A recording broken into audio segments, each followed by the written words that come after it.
cut whatever. Well, because I was gonna say, I'm pretty sure that this will be like the slow intro. I'm pretty sure the shit talks what they want to hear anyway. There's not, it's all not like. Thanks for tuning in to the latest podcast. I'd like to thank my sponsor. What is the big Crunchyroll and Kotaku? No, they. What's the other one? I don't know. Crunchyroll, Kotaku. No, there's Loot Crate. Loot Crate. That's the one. Sponsor me, Loot Crate. I don't want any of your stuff. He just wants Crunchy Bar to sponsor him. Yes. Some Crunchy. I want Wonder Bar. Wonder Bar to sponsor me. Wonder Bar, you can sponsor me. The amount of intros of my videos that you've shit up by eating a only like one, and you only just. But you made a big point of it though. It was great. All right, find your questions. I got some questions. Okay. At least I think I have questions because a lot of these are just like I would ask questions. So I posted about filming one.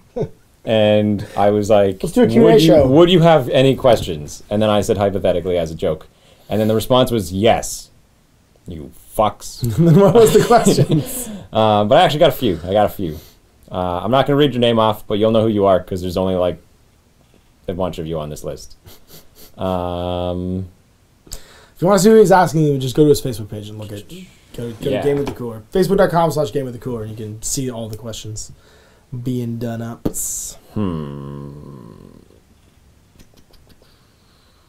He would ask if we would do more campaign style videos, like when we did the Frostgrave videos and the Mordheim ones, where we had series. Because we were going to do a series about 40k, because we went through the trouble of having every tier of 40k. We do, yeah. We've got a lot of armies that we have in different systems. So like you've got Tau. Tyranids is the one you have now. Tyranids and Tyranids and BFG. Yeah. And I've got a bunch of epic Tyranids that we could paint up and stuff too. And then I've got like my guard and the Imperial. Like that's the Imperial fleet for BFG. Like just works for everything. Like you just do whatever.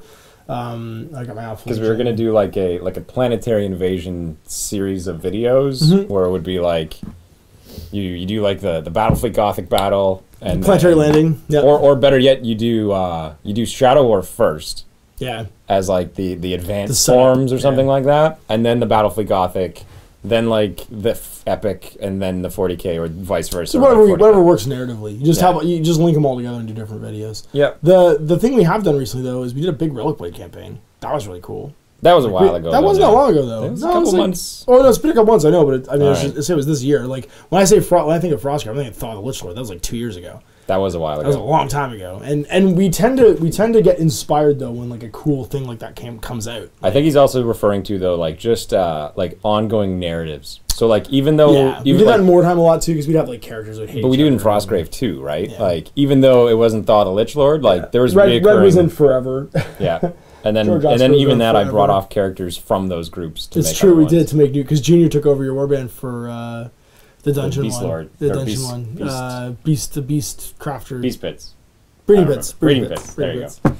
A lot of you want you to do Does Not Test. I know. That's a big thing. We should do that, because there's a bunch of new minis coming out soon, and Joey's doing some supplements too, like Eat, Pray, Live, which is about like cannibals living in the hills.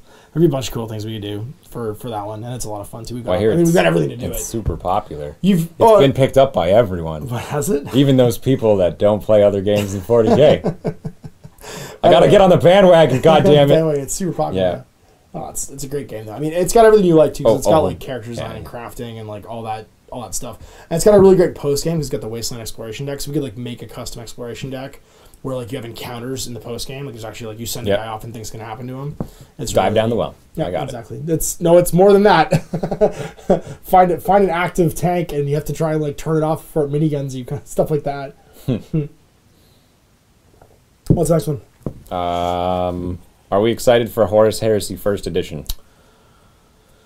No. I didn't know there wasn't a First Edition. No, because Horus Heresy is getting its own game. Right, because it's keeping 7th edition. That's right, because it's not the same game anymore. So what they're doing is they're basically creating a rule book just for the Horus Heresy games. It's compatible with all the existing books, right? So it's 7th edition with everything that's not Horus Heresy kind of pulled out, and then everything that is Horus Heresy put in, and so it's kind of like a fan edit rule book, you know what I mean? But by Forge World, so it's official of all the 40k rules, and like Not like unless it changes a bunch of the core mechanics, like it doesn't matter. I still have all the stuff from 7th edition. Like this is more for people that want to pick up Horus Heresy now than it is. Yes. You know what I mean? Like a new thing. And even then, like I like 8th edition, even just like mechanically. Like never mind what you want to talk about, like balance and internal like army compositions and all that kind of stuff that's been going on, and like my dislike for the way ITC is done. The game itself, I like. Yeah. Yeah. I think that Horus Heresy will scrap. I think what will happen is I'll be excited about Horus Heresy again when a book or a new thing comes out that moves the storyline forward, because we're kind of caught in this endless mid-war right now in Horus Heresy where novels are coming out and things are happening, and like the story kind of progresses, like things happen, but like there isn't like the March on Terra. You know what I mean? Like I'm waiting for like the Siege of the Emperor's Palace, and like the next thing that makes me excited about Horus Heresy is going to be when I read a book that goes, yeah, let's get back to, you know what I mean, get me back to this, because like it does kind of suffer we know how the story ends. It's Titanic. You know the boat's going to sink. Yeah, exactly. Yeah. But we're not getting there. Like they've drawn it out into so many books now that I'm just kind of like, yeah, I'll come back to it. I'm excited about it. But there hasn't been a thing that's like lit my imagination on fire. There are a lot of those Black Library books. They are. There's a wall of them. And that's what I'm saying is like the mid-war. That's true because you work with them, so like you've seen the wall. Yeah. So the mid-war has just gone on and on and on and on and on. Like you've got the pre-war, right, the Great Crusade ending. You've got the betrayal, and that has like a start, a beginning, and an end. That arc, and now we're in this like. There's basically the ruin storm in Calth that happens. It takes the Ultimate Zone. It's a big part of the story, but then it's kind of just broken down now into like.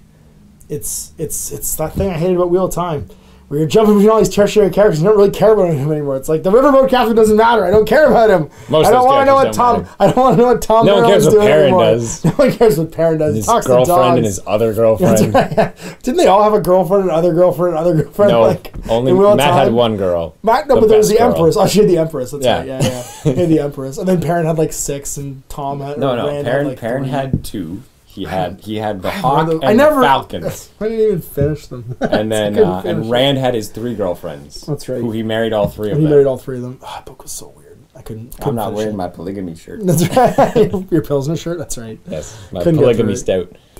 Polygamy porter. Good beer. It's stout apparently.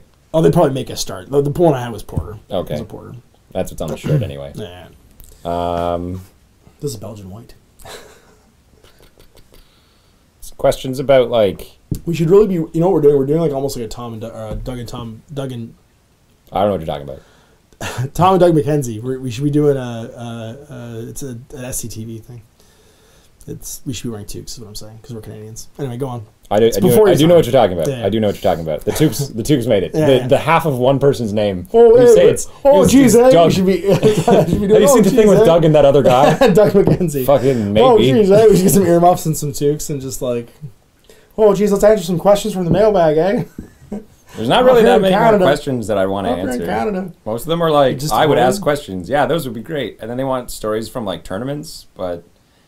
Tell a story from a tournament. What was the last tournament you went to? The last tournament I went to was the one with Adam. We went to the doubles 40K thing.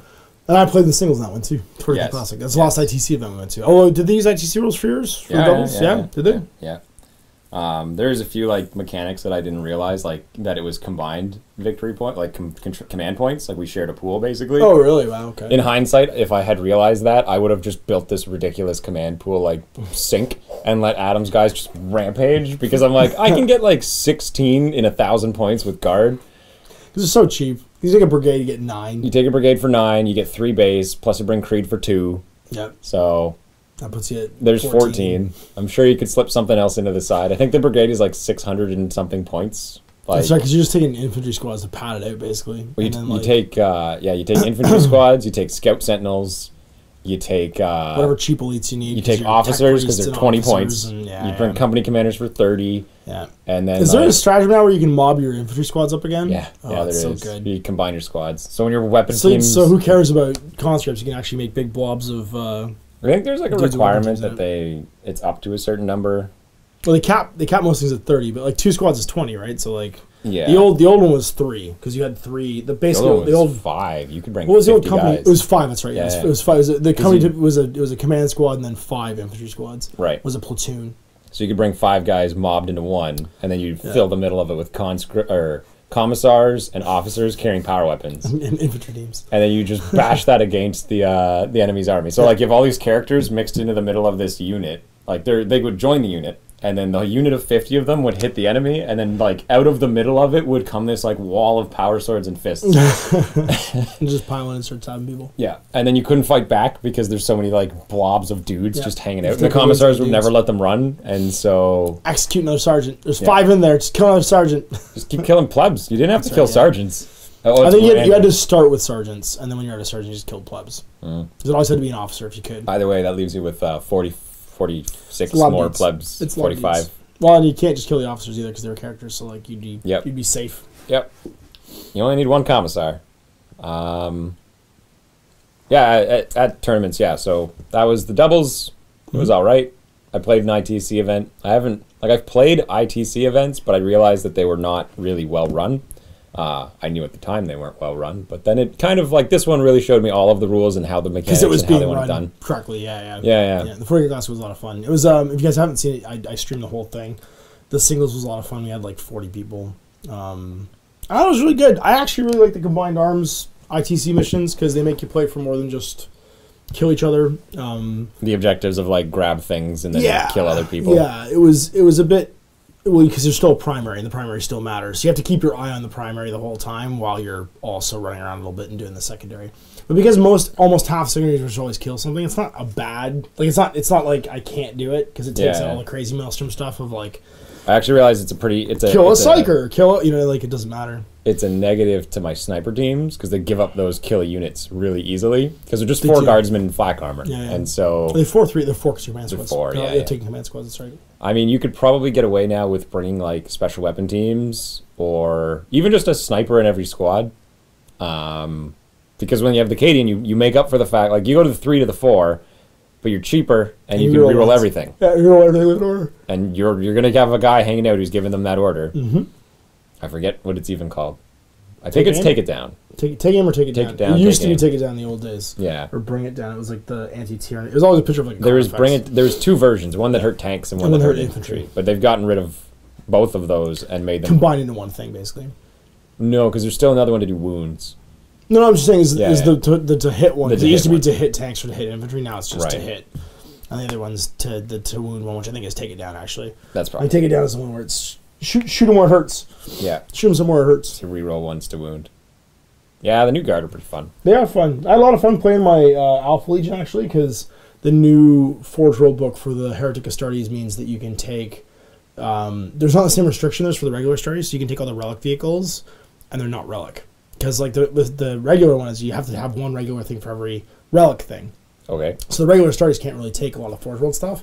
But with this Chaos Space Marines, they basically compensated for the fact that like this is what we have. We went into the Iterra with this stuff, so this is all we bring. So you can take like your Psycherans and your Demos Pattern Whirlwinds and all that stuff. And it's a lot of fun. Like they're neat. They were different to play with. It might actually get me to paint some more Horus Heresy stuff sooner rather than later because I'll paint it for regular 40K. I'll paint like some heavy weapon teams and some stuff that I wouldn't use really in Horus Heresy because it's actually really good in 8th edition. Like a Havoc team would be really good because I could have my infiltrating Havocs with -1 to hit on 3s. The -1 to hit's really obnoxious. Yeah, at least for my guys who aren't very good at shooting. Yep. I mean, you make it up for it in just like volume and the new reroll like. The Baneblade buff is such a big deal. Oh, wow. Like, they got cheaper. They got extra D6 shots, which is 18 damage on almost all the guns. It's really good. I think they're all 3. Yep. Except for the scarier ones. They do it's like the Volcano ones are like, but they're different because they don't do as many shots usually. They're against Titanic stuff. Because the Shadow Sword, he went from 2d3 to 3d3. That's right. I think. And then he's still like he auto wounds or something against Titanic, and he just like he does. Oh no, he doubles his damage. He does doubles his damage. Yeah, because it's actually better than 2 dice pick the highest because you can just spike dice and do like 12 wounds. Yeah, but he's obnoxious. He's really good. Not like that stupid. When I was at Valhalla, this one guy it's a Forge World tank for Chaos. There's apparently like an Imperial and a Chaos version of it. Storm Sword.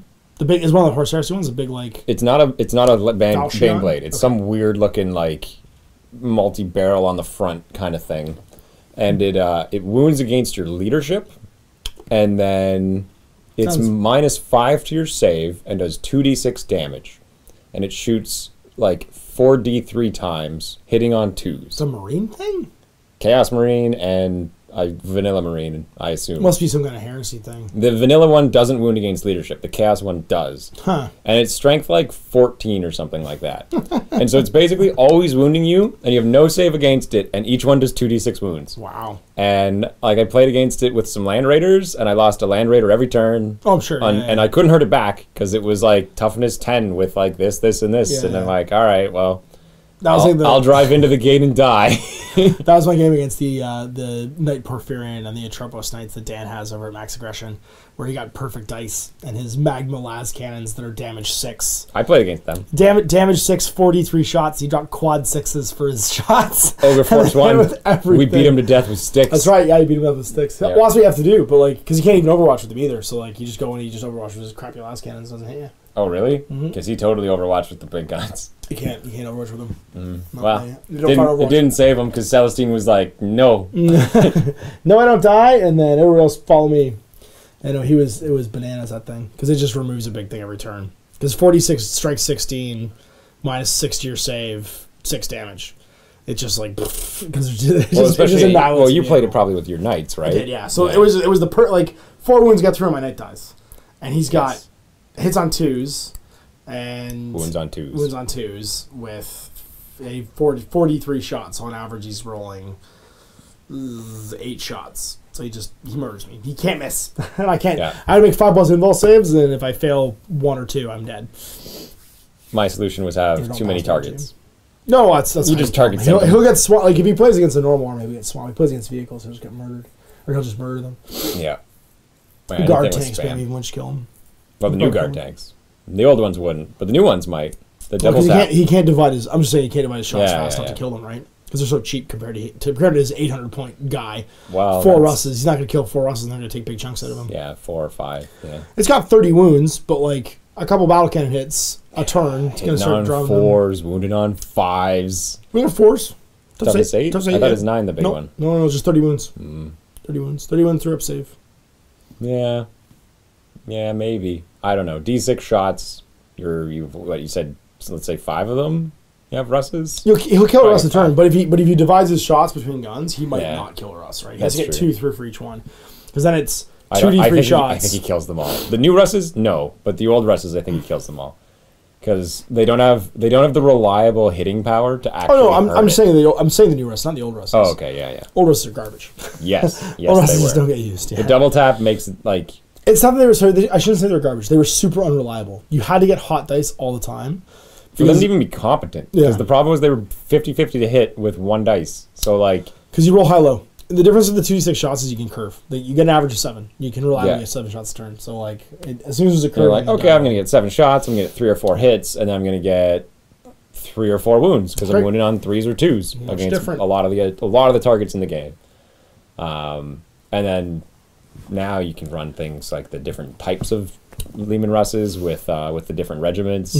So like Talons where they go flat out and then shoot you. Even just being like not broken until your last wound's a big deal in a fight like that. The Valhallan guys, you're just shooting at full capacity basically, even though you're getting damaged like crazy. When you get down to 3, I think you then suffer 1. Well, he kills you outright in 2. So what I'm saying is like you're halved at 1. What you're saying, with damage 6, you're halved at 1 hit anyway. But you're not suffering from it because you're Valhallans. Yeah. Whereas if you take 2 wounds from one of those things, you're just dead because you're a Russ. Like you only have 12 wounds. Yeah. He kills you with two shots. I think you're Cadian and you're racing him to the bottom. Rerolling the hits, you line up and you just shoot and see which one of you dies first. Who gets the fastest dice? Yeah. I think he loses that one because he has to divide his shots up too much. Because when he divides his shots up, then he does really well against one tank, but then doesn't kill another one, and that's where he suffers. And you shoot him 10d6 times, hitting on 4s, rerolling 1s. You have 4 tanks for every one of him. He's roughly 200 points of Russ.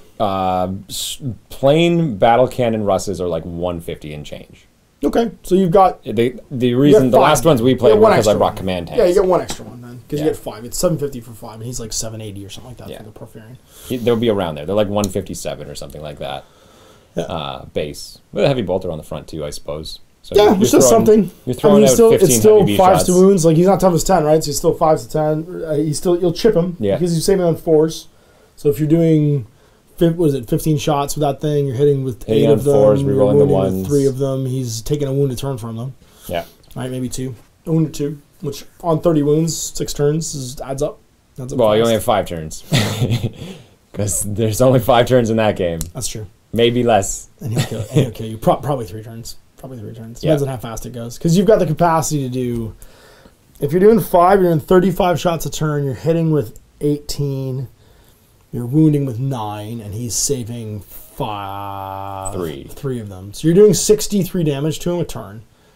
Potentially half of his wounds. 12 to 15 wounds probably a turn. And that's what the last cannons or heavy bolters hitting if you're hitting with heavy bolters. It won't be last You're probably taking him down to half if you get to go first. And then he's hitting you on 3s. If you don't go first, you're not quite getting him to half because you've lost at least 1 Russ. You only have to knock him down.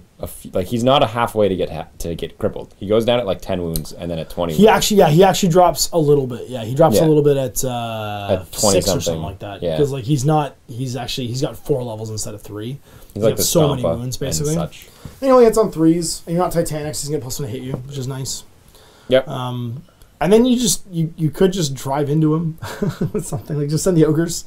Honestly, I think the ogres are what do it. I think the ogres are what do it because you can't Overwatch. So you just fly in with him and alpha him, and just ring him so that he's penned into a thing so he can't walk away. Oh no, he can walk over. He's Titanic walker. He can just walk over infantry guys. Can't walk over Ripper Swarms. That's true because they're not infantry.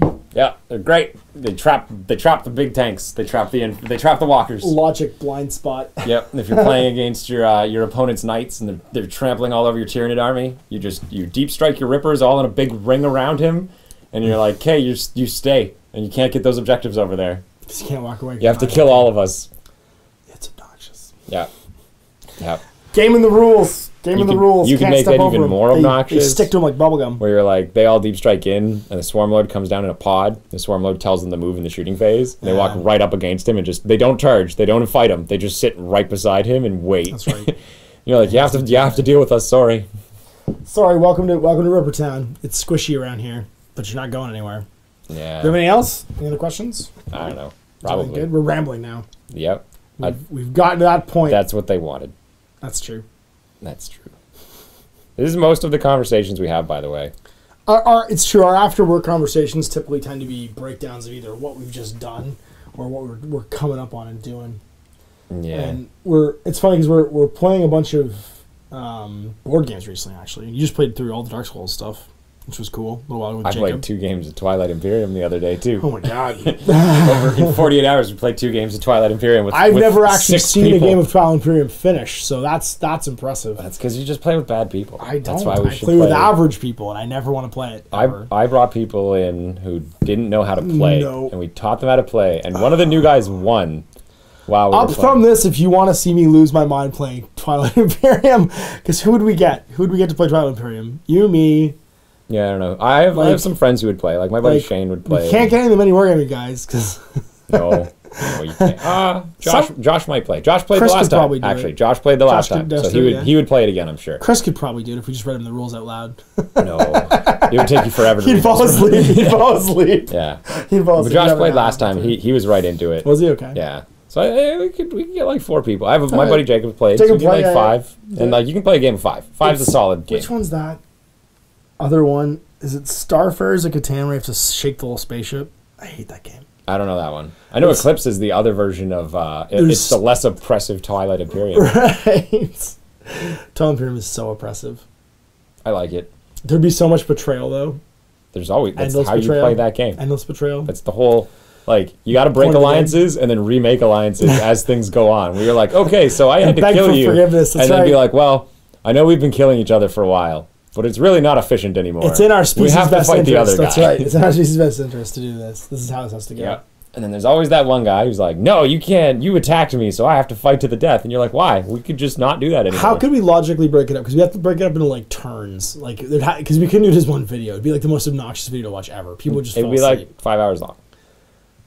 How many turns is Twilight Imperium? I'm trying to remember. Depends. That's right. There's an objective deck, and it draws down into the death phase, and then there's X amount of points you need to score. Yeah. And like, you can score like 2 points per turn if you play properly, and then your secret objective is worth 2, so that's 4. And in like a 5-player game, it's like 8 points. So I mean, you could end it pretty quick if you were right on board. You're not going to get that, so no, not with us.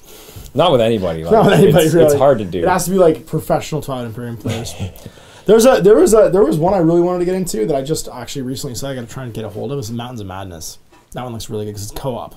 It's you against the mountain. That would be fun to film too, because there's a mountain basically, and there's a leader, and the leader's got a sled with command tokens on it, and then you basically every turn have this little airplane that flies from a new part of the mountain and it flips an encounter, and then everybody has to like play encounter cards, but then you develop things like insanities. And you can never talk about or acknowledge the fact that you have an insanity, but you have to do whatever it says in the card. So, like, for instance, like, sometimes when you're playing the game, you have to count every word as you say your words and, like, stuff like that. Like, it's got, like, crazy, like, add-on rules, basically, where, like, it would be fun to film. And then you don't actually, like, there's not, like, you try and find relics, but every relic you find, if someone holds it, they gain another insanity, because it slowly drives them insane. Right. So the game gets more and more wacky, and then you try and get out of Antarctica, basically. And if you get X number of relics, then you've won, you've succeeded. And it's more dangerous and, of course, better the higher you get up the mountain because you're getting to the old one city and stuff like that. It looks really, really neat because it would be a good co-op one because it's not us competing against each other. It's us just trying not to die and go insane while we play it, which would be fun, too. Yeah. Co-op board games are always nice. There's a few that I've played recently. Dark Souls. It's a good co-op game. I don't know if it is. It's a co-op game. It is a co-op game. Yeah. That's true. Well, it's funny because I've been told, because we played it on campaign when you and I played it, we never filmed it. And it was a big grind after that because we played it in the campaign mode and it was just a grind because there came a point basically where it was more logical for us to just to go back and farm souls until we had what we needed, and then go fight the boss.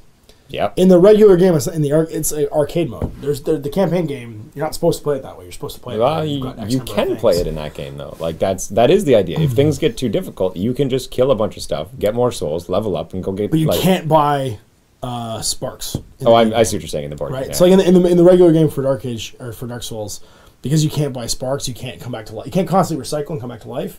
Yep. Eventually, you have to commit basically and go do it. And so it looks neat because there's more of a countdown. It's not a timer. Right. It's more of a challenge.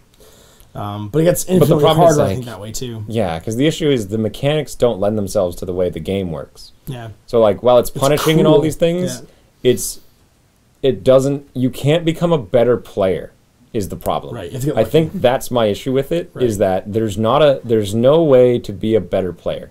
Because once you, like, there's, like, 8 minions you fight and a few bosses. The bosses, whatever, they have some more intricate mechanics. But the minions are the ones you're going to deal with 90% of your time playing that game. Yeah. And there is an efficiency you will figure out by room like 3, and you will never need to leave it again. It's true. As soon as you've figured it out, you will play the same room the same way again and again and again and again. And the only thing that will fluctuate whether or not you win or lose is what you roll. Yep. And, like, you can't be a better, like, I'm going to play a rogue, and I'm going to build these defensive items, and I need to roll the dodge, and I just flubbed my dodge. I'm dead. But, like, if you're really good at the video game, you don't really flub those dodges. Like, yeah, you might occasionally, but you know that you did it wrong, and you can do better. It did have awful control mechanics, too. For exactly that. It was clunky for a reason. They made the controls super. Yeah, just get good. Just get good. Just get good. Then you don't have that problem. But you don't feel like you then you're one of those people who plays it playing with just the broken sword. Or the thorn armor and just rolling into everyone. Or what did the one guy do in Bloodborne? Somebody beat Bloodborne in with just the broken sword. Like an obnoxious way, yeah. Yeah. Just by being good. It was one of like when what does he fight? It takes him 12 hours to fight a boss. Oh my god, it must have been, it's so long. Like he does like attempt 37 on some live stream. Well, no, because it's a compilation video. It's Lenny something, I think is the name of the channel. I don't know if I sent you this. I sent it to one of my buddies who plays it. And this guy just literally spent 3 weeks trying to beat this boss. Oh my god, it's amazing. Not just the boss, he beats the whole game. Oh, so he does the whole game. With just this the first few ones he crushes it, and then he starts coming across the crazier bosses, and the best is he goes and fights a Breedis, which is one of the big tentacle monsters in halfway through. But you're not supposed to fight with melee, right? You're supposed to fight some other way. Oh no, you can fight him however. The game works just whatever. But the issue is that you're hitting him with a weapon that does no damage. That's the problem. So how do you do it? And then you have 10,000 hit points. You have to rely, and he doesn't wear armor or anything. He wears a dress throughout the entire game, and so he's just dodging everything. He 100% dodges, and then he reliably hits every ability.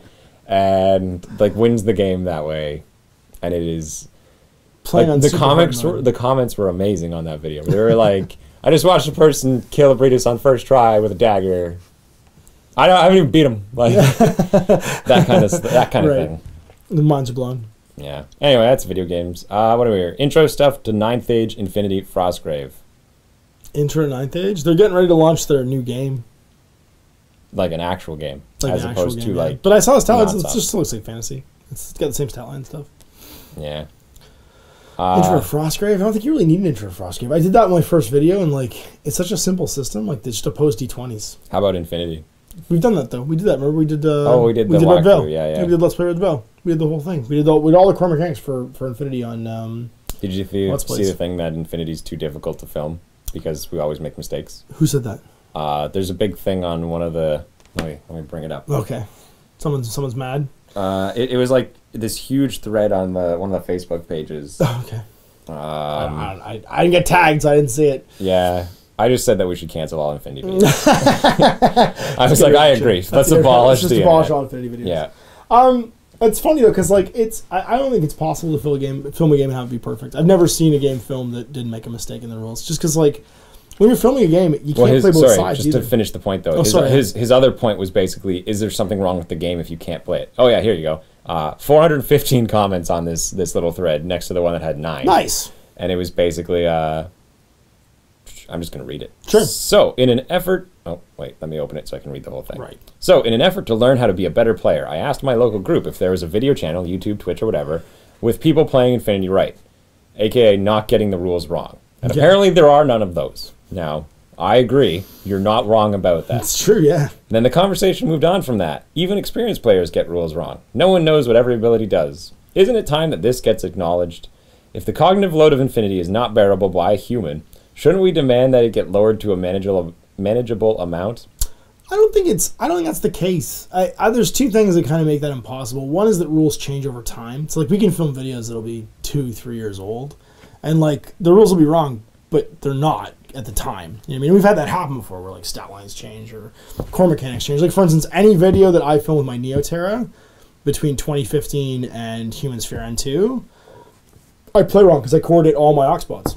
Right. And that was right at the time in the FAQ, and it got changed. Yeah. Not actually in the FAQ, because the FAQ said something different.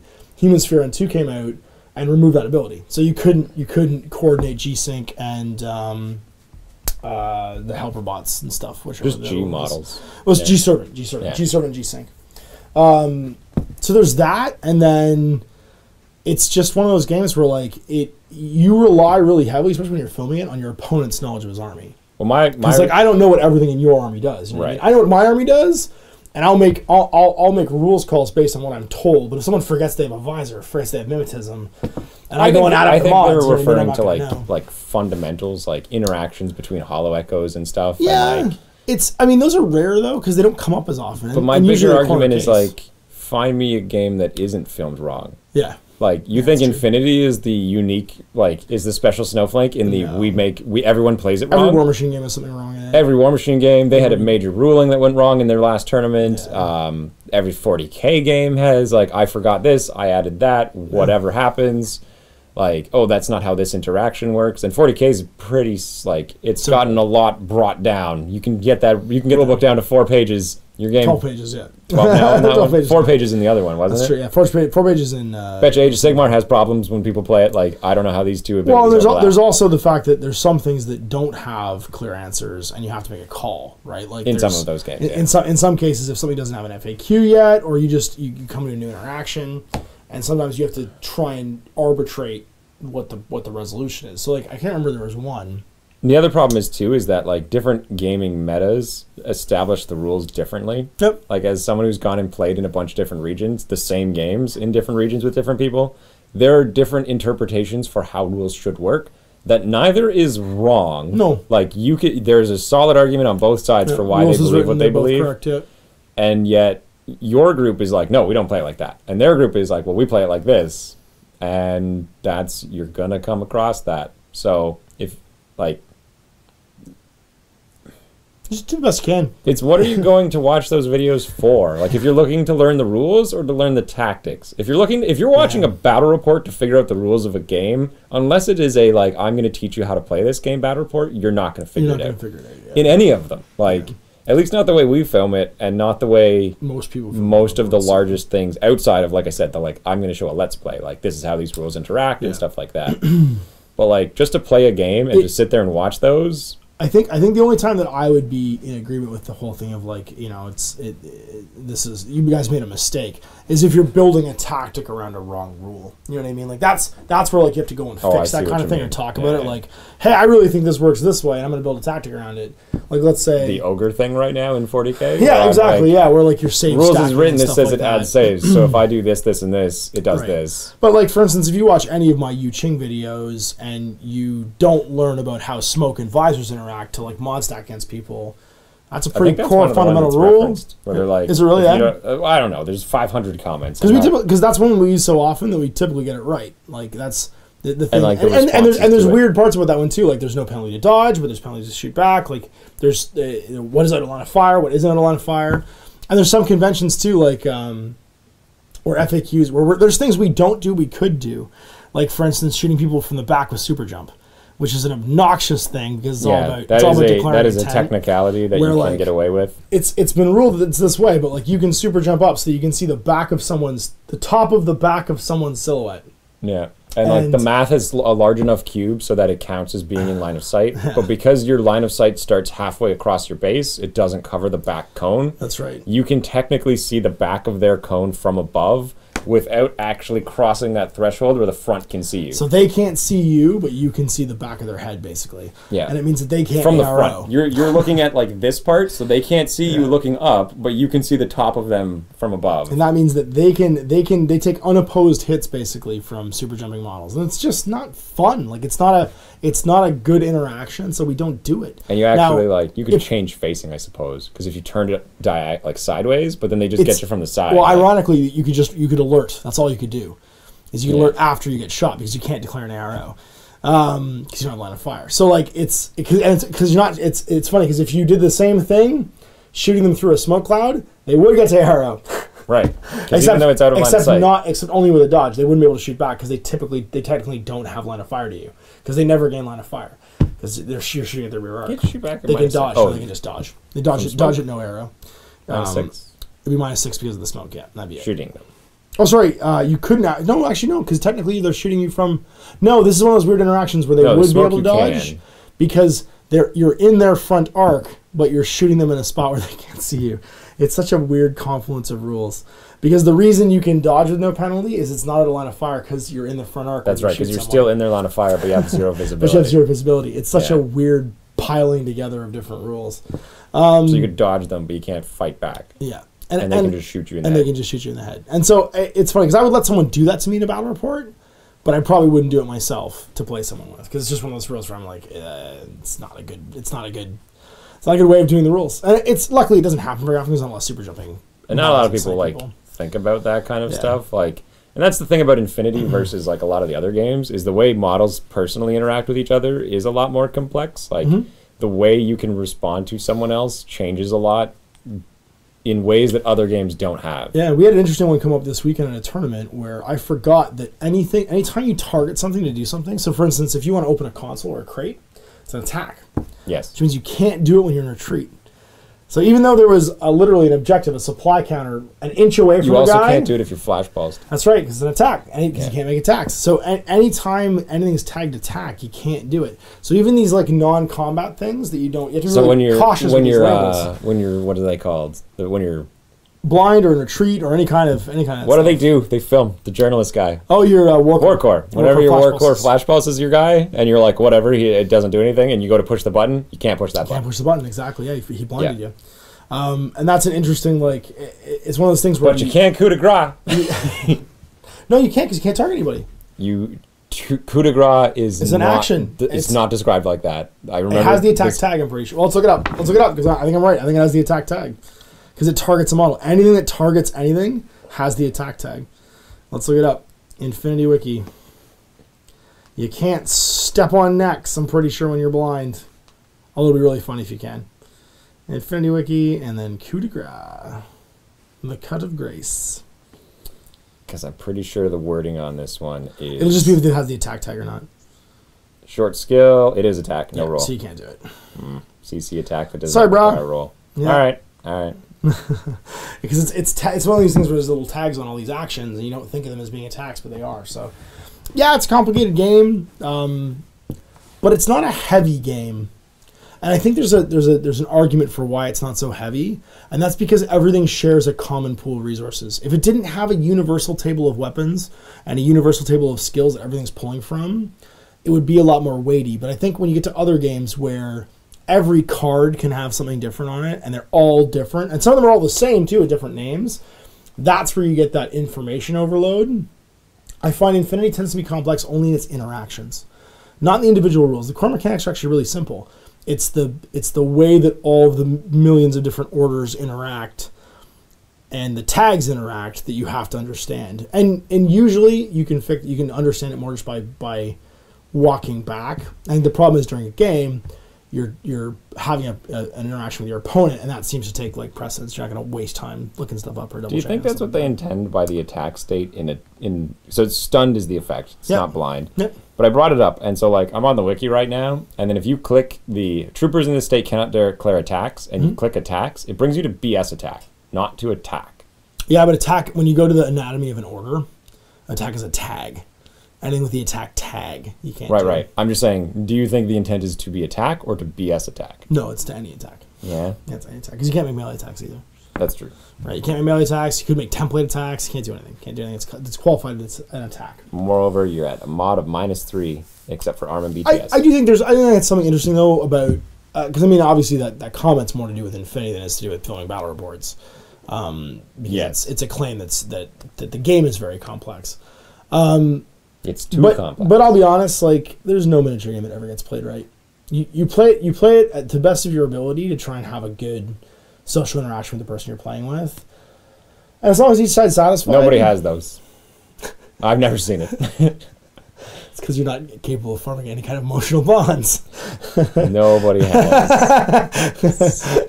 Yeah. But the... That's my favorite comment. It's like, why would anyone play this guy? Seems like he's always just mad in every video. Yep. You're not. You just don't have feelings. It's fine. You're just dead inside. It's okay to be dead inside. I just can't play that, like... Like, I can do it only sarcastically, and it only is sarcastic. Like the beginning of this video, where it's like, but that is you being friendly. It's funny because it's just different tones. You just have to know that that's your way that you're being friendly. As soon as you're mean to someone, because the thing is that if you don't like somebody, you're ambivalent. If you actually shit talk people, then it means that you have some kind of fucking social bond with them. That's the difference. Like you just project differently from everybody else. That's all it is. If he doesn't say anything to you, that's when he hates you. It's the cold disinterest. Well, it's not even hate. It's just disinterest. It's like, oh, this person's boring. That's right. You're a non-entity. So if he doesn't respond, that's his real disinterest. I like your joke. That was a good joke. That's right. Please go away. Please go away. You stop talking to me. I don't know. I don't think I have any more comments, really. Like, I had posted if we were to do it. Man. Come on, get better people. I guess. I should also just explain what I'm talking about. There's that too. That's probably I'm not gonna. If we were to do this, would you have comments? Next time, just be like, "Hey, Q&A show. Give us some questions. Give me your questions." Yeah, that's true. That's true. Make better questions. There are no stupid answers. Only stupid questions. And clearly, yours was not the best because you got some stupid answers. Michael's still my favorite. Tournaments to go over. How to build lists. We kind of went over building lists. How to build lists is something interesting, though, because like you and I approach that very differently. What do you look for in army/units? In an army/units? In an army/unit? I'll be honest. From having played a million games with Owen now, I would say that the thing that you look for the most is the unexpected. Is you like to win in unconventional ways. You're not a Spike, you're a Johnny. Spike likes to win big. Spike likes to win big and have everybody see him win big. Owen likes to win smart. Which means you like trolley armies. That's right. You like trolley armies. I want you to lose for reasons you didn't understand. That's it. Exactly. It's funny because you lost interest so fast in the Infinity thing. you lost interest so fast in the big link teams, the military orders, and it became this like game of how many TO camo mine layers can I take. Like you built these like weird trolley like military order armies that didn't have like big fighting link teams, and then they had a couple fighting link team guys, but then it'd be like I have 7 order sergeants show up and drop mines in like one coordinated order or something like that. So I brought that to one of the earlier tournaments too. You did, yeah. You brought it to a Blizzard War weekend. There's 6 TO infiltrating order sergeants in the list, and like and then you bought drop troops. You bought three.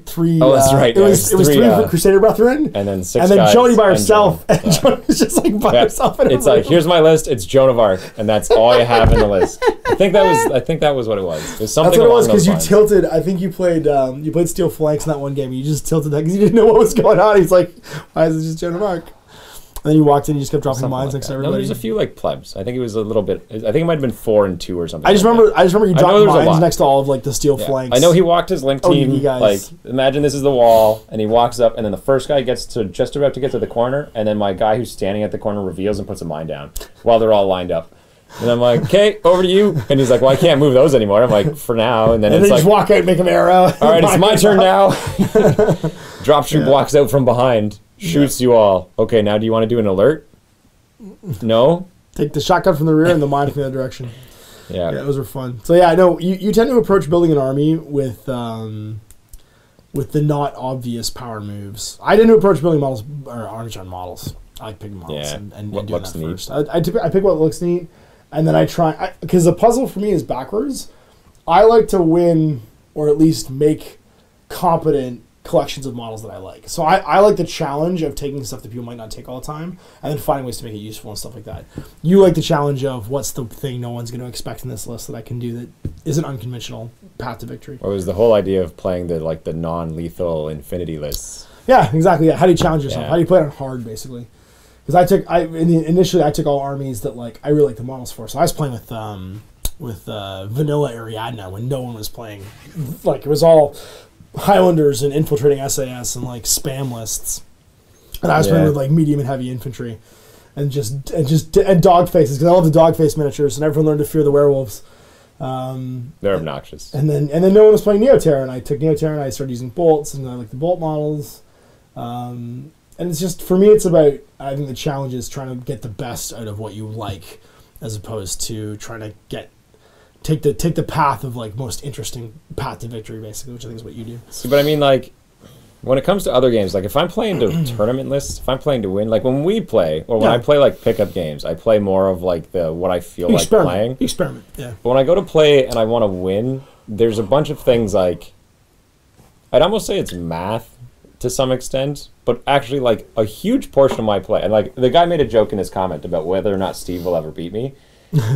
A huge part of the reason why people have trouble playing with me is it's a constant unending barrage of half-truths. Like when we go to play a game, I am like confident about things that I shouldn't be, and I'm like, do what you have to do, man. That's a War Machine thing. You used to do that in War Machine because you would play.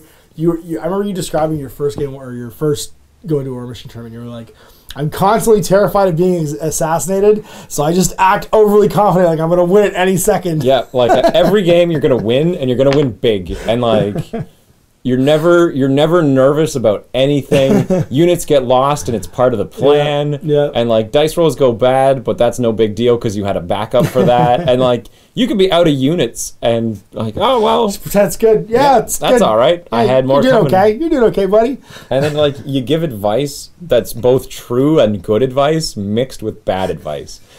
Where you give, like, you say things like, I really think you should target this guy, because if you don't, I'm going to do this. And that would be true. And it's not wrong. Yep. But there's probably something else that's also really bad. And, like, it plays more against... Art of misdirection.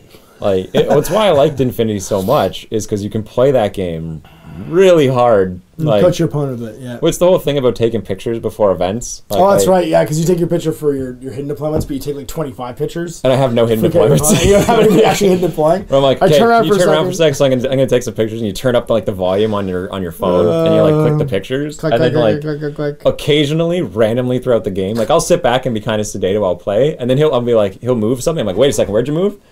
No, I have no arrow. And like, I don't even have any hidden moments. The psyops. The psyops are the best. So, I mean, that's why Steve will have trouble beating me, because Steve listens to what I say mostly. Steve's very honest. And you have to just tune it out mostly. Honest. And, like, you don't see that on camera, because a lot of the conversations I'm going to have with someone that I'm filming with... between shots, yeah. One, it won't be against some of the people I film against. And the other one is, it will not be while it's filming. Just because, like, while I'm talking, I'm usually, like... Because I want to film when things are happening in the game. Yeah. And I'm not usually filming when things are not happening, unless it's, like, a tail end or intro to something happening. Or explaining something. Like, there's a thing that's just happened that we're explaining the rule interaction or something like that. But I usually don't film just, like, the conversation around it. The banter, yeah, it's all the game. And so, like, it's one of the reasons, actually, why in the battle reports I do so much worse. Is because I do it less, right? It's true, yeah. I'm playing against you who knows that I'm doing this kind I'm of also thing. immune. I'm also immune to it at this point. It worked for a long time, It did work for a while, yeah. It did work for a while. I used to go to mini wargaming when you were there. Oh, yeah. And I would just, like, clean people out and then leave again. I remember our first game, you assassinated me with, like, a millionth of an inch gap. I was like, so you're not base to base? And you're like, no. I'm like, all right, you're dead. Okay, you're dead. Everybody's knocked down. Bam, bam, bam. That was great. Yeah. Welcome to the new edition of War Machine. Welcome to you didn't play War Machine in 5 years. Welcome to Mark 2. Let's do this. You play Menoth, I play Menoth. Let's do this. It's gonna be great. I'm like, he probably knows all the things I can do. He didn't know anything I could do. I don't know anything. I remember saying, like, let's play some scenarios with the rulebook, and everyone's like, why would you do that? You only play Steamroller. You only play Steamroller. There's only one way to play. And that was when they still did the seasonal stuff. Yeah. I don't know if they still do those. I don't think they do. Do they? They do seasons. There's all the like the weird scenarios with the off-choice unit types and stuff. That's what I'm thinking about. Like the leagues. No. The leagues is what I'm referring to. No, they don't do anything for War Machine. They canceled War Machine. Mini Wargaming? I don't care about Mini Wargaming. I mean Privateer Press, because they used to do like they do narrative stuff now. They did a Crossroads narrative with like a special character that would like change depending on what army he was in. Oh, okay. Because they used to do like all Crusaders got one of two abilities. Like there was the Opportunist and the like. Yeah, no, they've got that. They've got this like crazy character that like his journey is the story of the League. Is that the guy who can go in every faction right now? Go in every faction right now. Yep. And then you've got. The Journeyman Leagues, they still do. Like, there's all that stuff still. There's a whole bunch of narrative stuff they're doing, which is really cool. I only, like, tacitly have followed War Machine recently. That said, I have to start paying more attention because I'm on a 5-man team in a 40-team event coming up. We should probably play some War Machine pretty soon now. Yeah. I got to paint. Hey, what are you going to take?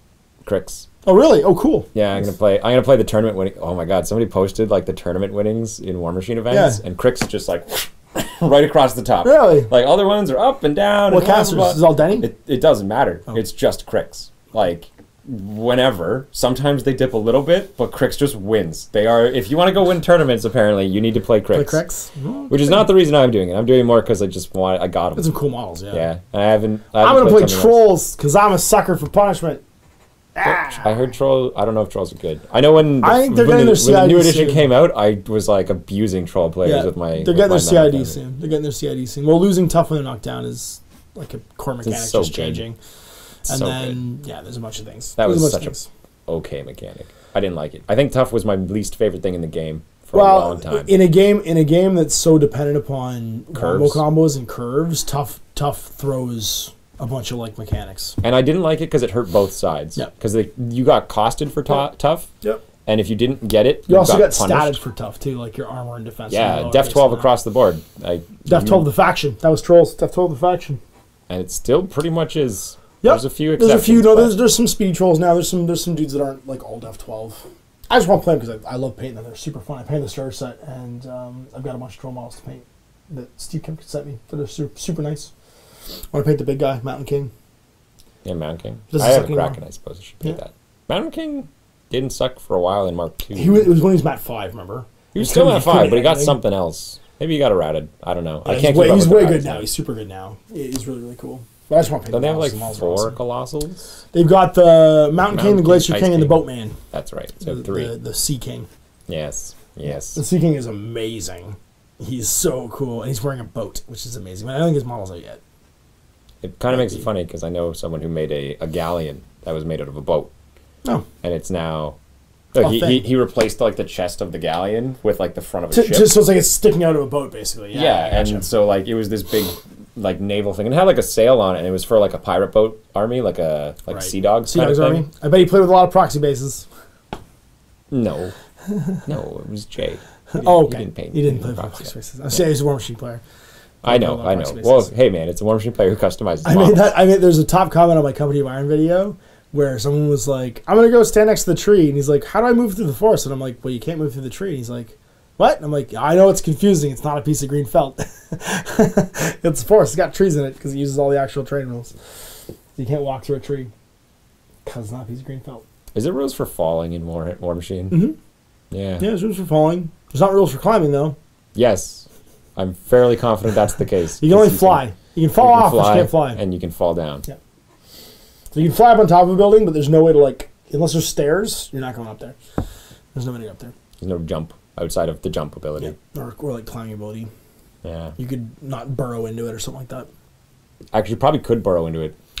That actually probably works. Because it's just a place 3 inches. Oh, yeah, places would work. So if it was less than 3 inches, you could do it. Well, like, why could you not place on the wall? I don't know. Right? Yeah, I don't know. Because it doesn't say anything has to be flat to the ground, does it? I don't know. Well, thank God no one uses terrain. We don't have to answer that question. That's true. I don't have to worry about that question at all. Yeah. What do you do when you're on an elevated location that doesn't have access up or down in War Machine? I don't know. I'm not going to look it up. Not fly and fall off? You don't have fly, and you don't have a place effect that can reach. There's no walls. You can't walk over it. And there's no steps. I don't know. Do you just fall, and then how do you get back up? And if you can't get up, what do? You stand there forever. Maybe there is a climb. You can go like half your strength or something. I think there is in Company of Iron. I just don't think there is in regular War Machine. I don't think there's a Company of Iron either. Maybe. I don't know. It doesn't come up because we don't use those. We're doing Company of Iron. We use terrain. We'll play Company of Iron on a Shadow War Armageddon board. We should. Or it's the Mordheim board. Or Mordheim board. Yeah. Yeah. Lots of ruins for that. Or like our Frostgrave boards.